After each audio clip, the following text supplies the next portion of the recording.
Hello everyone, today I'm here to do yet again another Mashup review. This time it is going to be YA, mystery thrillers, etc. I don't know how to categorize these books. Sorry. So if you don't know, my Mashup reviews where I take 3 books that are within the similar genres or kind of same genres and review them for you all in one single video. So today, like I said, are going to be YA books, and they're all kind of, I'd say, Halloween reads, October reads, mystery thrillers, but of the YA genre. So as always, I'm going to leave timestamps down below if you want to hear about one book in particular. Without further ado, here are the books I will be talking about. Neverworld Wake by Marisha Pessl, Sadie by Courtney Summers, The Dark Descent of Elizabeth Frankenstein by Kirsten White. What I want to talk about is Neverworld Wake. Neverworld Wake is a YA mystery, I would say, and it follows our main character, Beatrice. And Beatrice is really kind of sad because her boyfriend died a year ago and his death has been unsolved, and so she's kind of escaped with her parents in her little small town and never has really looked back. But on the year of his death, she decides to go back to her friend's house because her 5 friends and her boyfriend were all kind of powwows, and she decides, let's uncover his death once and for all. And so they go about doing that, and then something more harrowing to them happens. And that is all I can tell you about this book. This is a book that when people say it's best to go into blind, I agree. This is one that you just have to go into not knowing much. All I can say, it's about like boarding school. It's got a boarding school vibe, but they're not in boarding school. They all just attended boarding schools.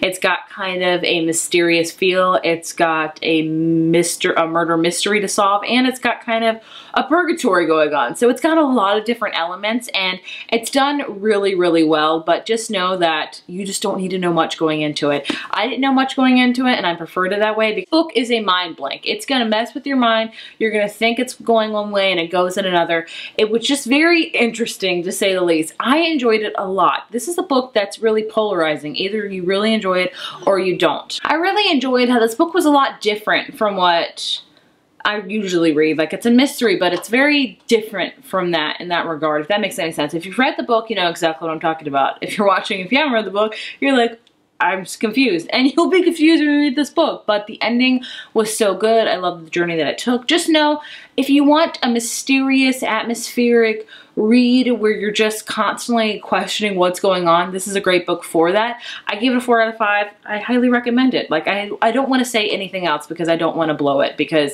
it's a book best to go into blind. The next book is another mystery thriller, YA genre, and that is Sadie by Courtney Summers. I listened to this on audio, and I highly recommend, if you're interested in reading this book, to listen to it on audio, because it is told half in podcast format and half through a character, and the podcast element was done so great. So basically in this book, we follow a main character named Sadie. Sadie's younger sister was brutally murdered a year ago, and Sadie knows who has killed her sister. So she decides to go off and run away to find the person who has murdered her sister to get revenge on, and that's what her plot line goes about. Meanwhile, we have this character named Wes McCrae, who is a podcast producer, and he decides to make a podcast called The Girls after somebody has reached out to him involving Sadie and her whereabouts. Where did she go?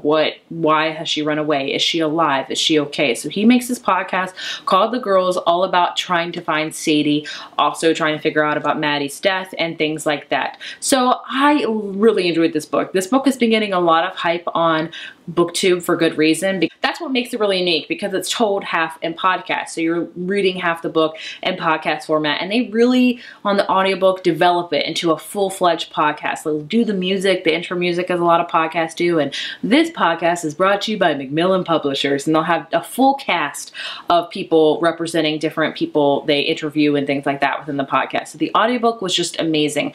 I also love the fact, because Sadie has a stutter, and that's very like, we don't get a lot of that in books, and I love that she had a stutter and that she was a strong, powerful girl, and she was not going to let a stutter stop her, or she was going to seek revenge for her sister, and I just enjoyed it overall. The only thing I didn't love about this book was the ending. It was left off so open-ended, and I really did not enjoy that. Usually, I'm okay with open endings. I think that they're interesting. You can, you know, think what you want about them and exactly figure, like, you know, you can think about what you want the ending to be like in your own head rather than having a full circle. With this book, I wanted a full circle. I was very upset with the open-endedness of this.